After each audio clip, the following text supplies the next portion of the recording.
Imagine coming home to find your locks changed and your sister sleeping in your bed, all because your parents decided your hard-earned house was actually family property. They handed her the keys behind your back, thinking they'd forced you into a corner, but they didn't know one crucial detail. I had already sold the place 2 weeks ago. My name is Mark, and for years I was the reliable son, the one who worked 60-hour weeks while my sister, Chloe, spent her days finding herself on my parents' dime. When I finally bought my dream home, a sleek, modern place on the edge of the city, I thought I had finally made it. I didn't realize that in my parents' eyes, my success was just an untapped resource for their favorite child. This is a story about how entitlement can destroy a family and why sometimes the only way to win is to walk away from the game entirely.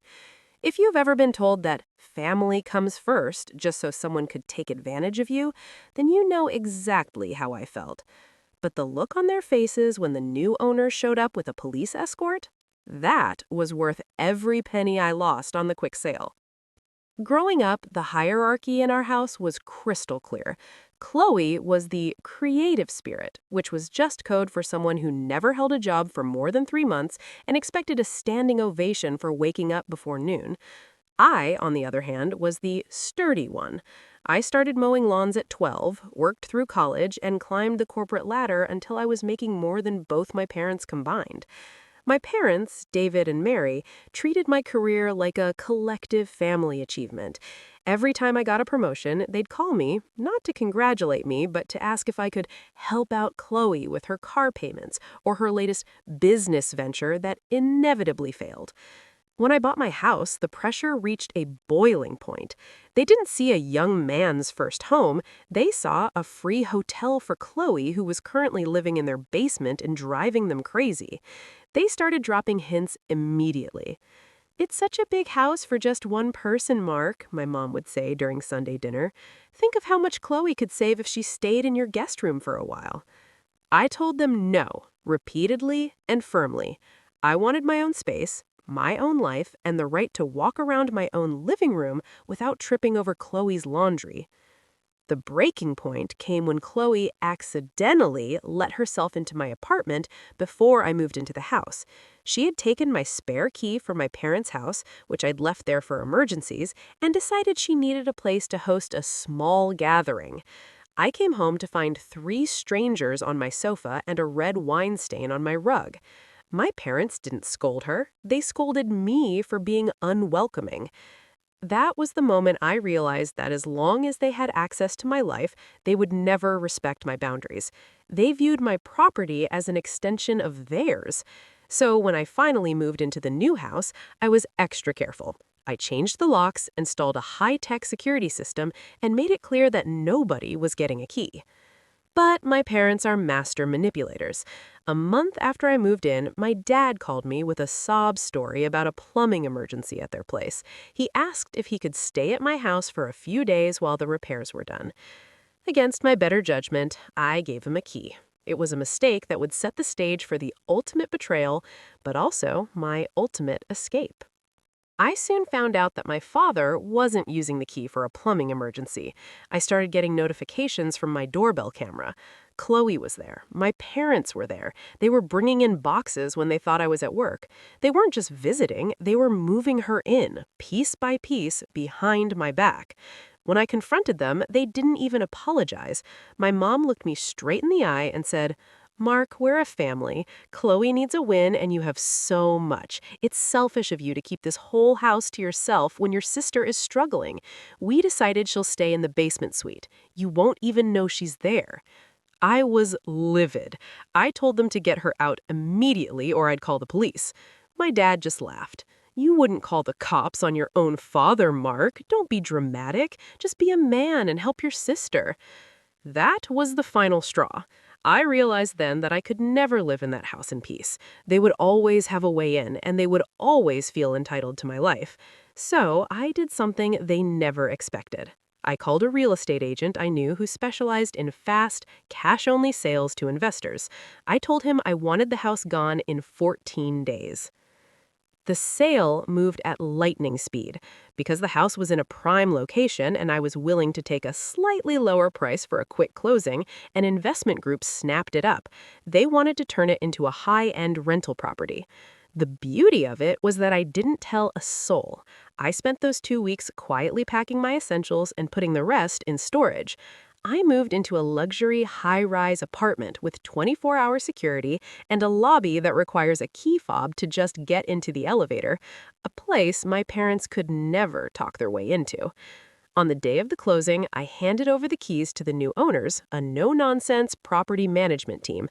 I knew my parents still had that emergency key, and I knew exactly what they were planning. They had told me they were taking Chloe on a mini vacation to clear her head, but my security cameras showed they were actually just waiting for me to leave on my scheduled business trip so they could officially move the rest of her furniture in. I let them think they were winning. I even sent a text to the family group chat saying, "Leaving for the airport now, see you guys in a week." The trap was set. 2 days into my trip, I logged into my security app. I didn't have access to the house's internal cameras anymore since I'd handed over the system, but I still had my old Ring account linked to the external floodlights, which the new owners hadn't replaced yet. I watched as my parents' SUV pulled into the driveway. They looked so smug. My dad hopped out and used his key to open the front door. Chloe was right behind him, carrying a massive floor lamp and a box of shoes. They were laughing, probably talking about how Mark would just have to get over it once he saw how settled she was. They spent the next 4 hours moving her entire life into my former home. They even brought over a housewarming banner and taped it to the fireplace. They felt completely untouchable, convinced that family was a shield that protected them from any consequences. They didn't realize that the house they were standing in didn't belong to a family member anymore. It belonged to a corporation with a very strict policy on squatters. The fireworks started around 6 p.m. I had given the new owners a heads up that unauthorized guests might try to gain entry, but I didn't tell them it was my family. I just said I had concerns about the previous occupants. A large white van pulled into the driveway, the property management's maintenance and security team. Along with them was a local locksmith and 2 police officers. The new owners aren't individuals. They are a company that doesn't care about family dynamics. They saw people inside a property they had just paid hundreds of thousands of dollars for, and they acted accordingly. From my camera, I saw my dad open the door, looking confused. He started gesturing wildly, probably explaining that his son owned the house. I could almost hear him saying, "There's been a mistake. I'm the owner's father." But the property manager held up the deed and the sales contract. The police didn't care about my dad's story. They saw a man with a key that didn't match the new legal ownership of the building. The scene turned into a full-blown circus. Chloe came running to the door in her pajamas, screaming about her rights. My mom arrived 10 minutes later in her own car, adding more noise.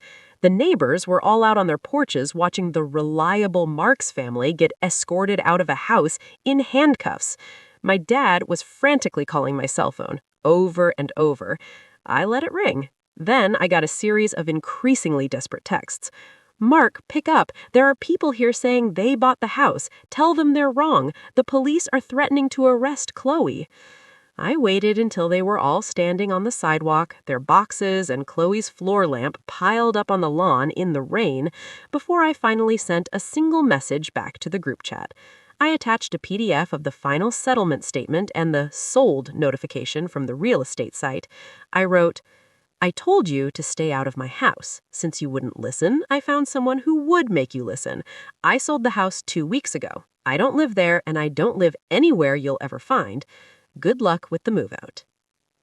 The fallout was spectacular. My parents tried to sue me, claiming I had stolen their peace of mind or some other nonsense, but my lawyer laughed them out of the room. I had sold a property that was 100% in my name, and they had illegally entered a home that didn't belong to them. They ended up having to pay a hefty fine to the property management company to avoid criminal charges for trespassing. Chloe had to move back to the basement, but this time my parents didn't have my income to subsidize her lifestyle. They had to downsize their own life just to keep her afloat. I, meanwhile, was enjoying the quiet of my new apartment. No more emergency calls, no more stolen keys, and no more being the family's personal bank. I blocked them all. People told me I was cold, that you only get one family, but I disagree. You get one life, and you shouldn't spend it being a doormat for people who happen to share your DNA. Your hard work is yours, your home is yours, and your peace of mind is worth more than any family obligation. Sometimes you have to sell the house just to save your soul. And honestly, the view from here is much better anyway. Stay strong, set your boundaries, and never be afraid to change the locks or the whole zip code.